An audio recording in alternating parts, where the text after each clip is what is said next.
here to introduce you to Zber. Well, that was fun. As I said on the video, my name is Gary Boring from Cody, Wyoming, and I'm a civil engineer. And I'm here with a unique offer of $60,000 for 30% of the Zber company to take advantage of licensing opportunities for the game and the associated brand. Yes, I'm asking for a licensing deal from the start, which you don't hear very often on Shark Tank, if at all. So let's talk about revenue. Revenue in 2020 was $31,000. 2021 was $61,000. And 2022 was $17,000 for a total lifetime revenue of $108,000.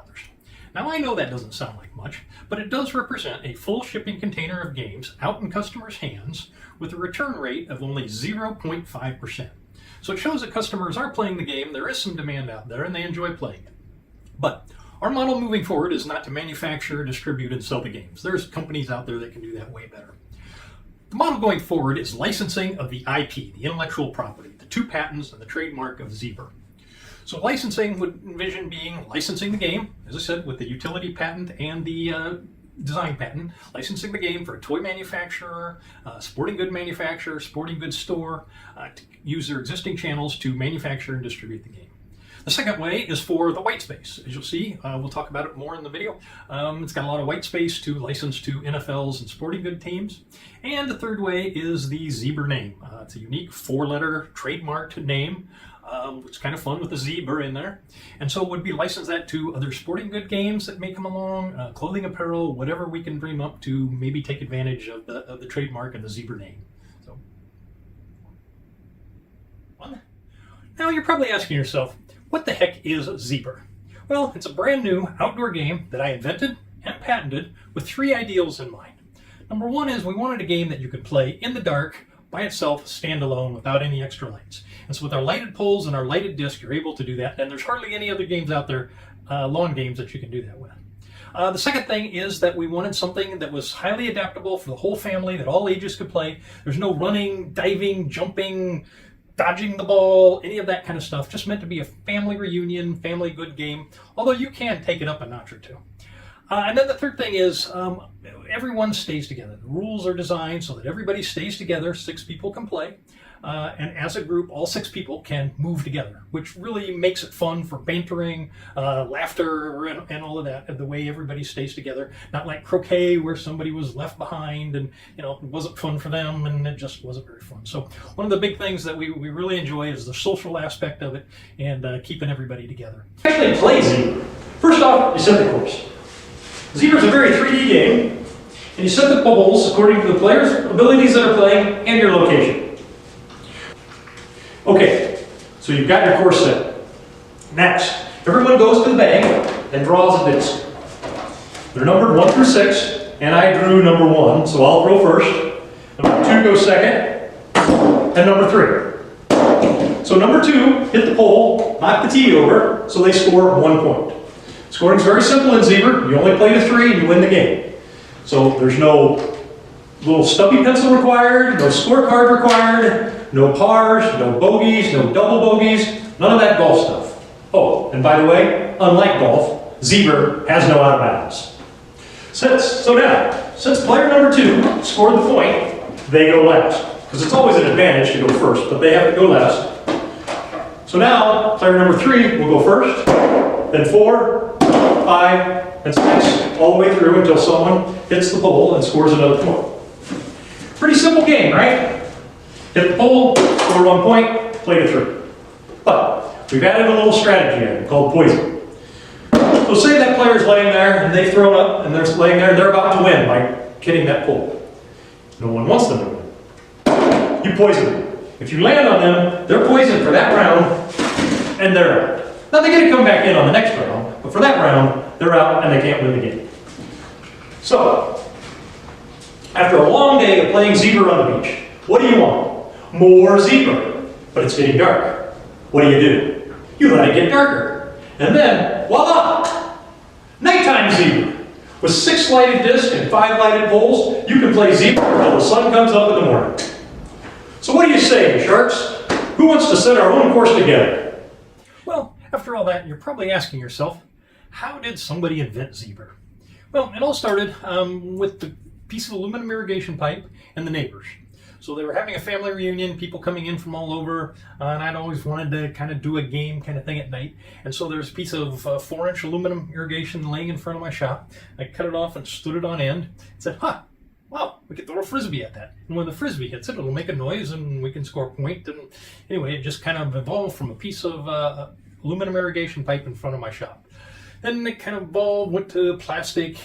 We spent time driving all over the country trying to find the right plumbing parts to make it out of plastic, and it got lighter, and just various versions got better and better and improvement over time. And so one of the final ones was the ball. The first ones were actually a golf tee and a golf ball on top of a PVC cap. And so you'd play it at night and you'd hit it, and then the golf ball would go rolling down the hill. So you're playing at night, and so you're out there trying to find the ball in the middle of the night. And so the sister-in-law came up and said, hey, why don't you put that on a string? And so that's the way it is now, is the ball's on a string, you hit it, and the ball falls over, and so you don't have to go. Now, let's get down to the business aspects of Zber, with some questions from the Sharks. Robert, you asked how your money is going to be spent. Well, a portion of it will go to continuing IP. We have an idea for an improvement to the game that will make the box smaller and thus decrease the shipping costs. Second, I will be exploring more licensing ideas for the Zber name. And third, we'll be help cover the cost of finding a licensing partner. Why yes, Lori, I can tell you a little bit about myself. I grew up on a small family farm in Iowa with 3 brothers close in age, so it was a competitive upbringing. In the wintertime, we'd play Monopoly, Risk, Stock Market, but in the summertime, it was Ninja Croquet, where the main object was to send the brothers' balls careening down the gravel driveway in order to help win the game. Winning at all cost was it. We often had to modify the rules of the games that we were playing, and sometimes even had to print our own money, as we broke the bank.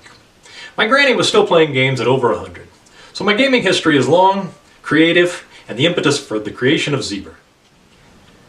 Well, Mark, this is how we're currently selling them.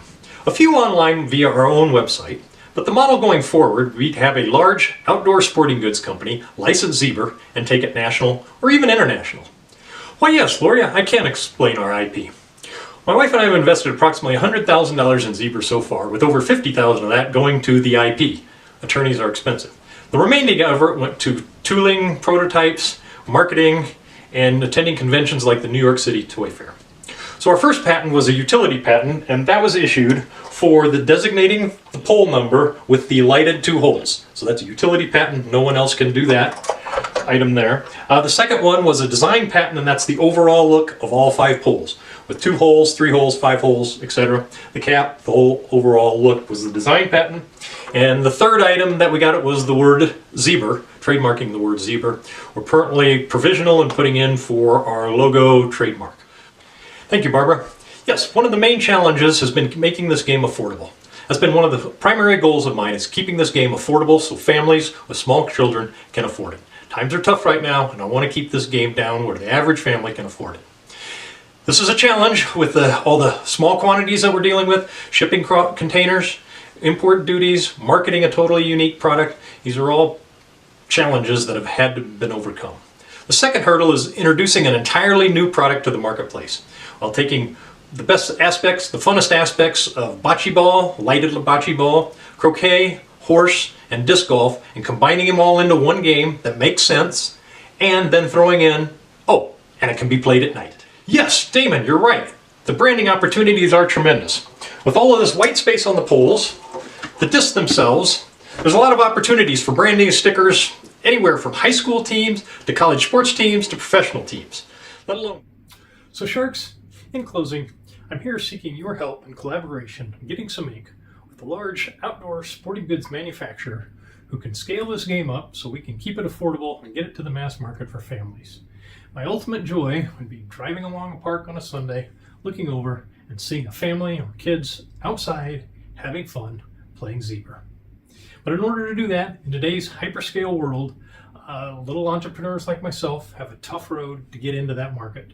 And so we could really use your help getting Zber out there, keeping it affordable, and so that families, kids, groups, church groups, etc. can all have some fun.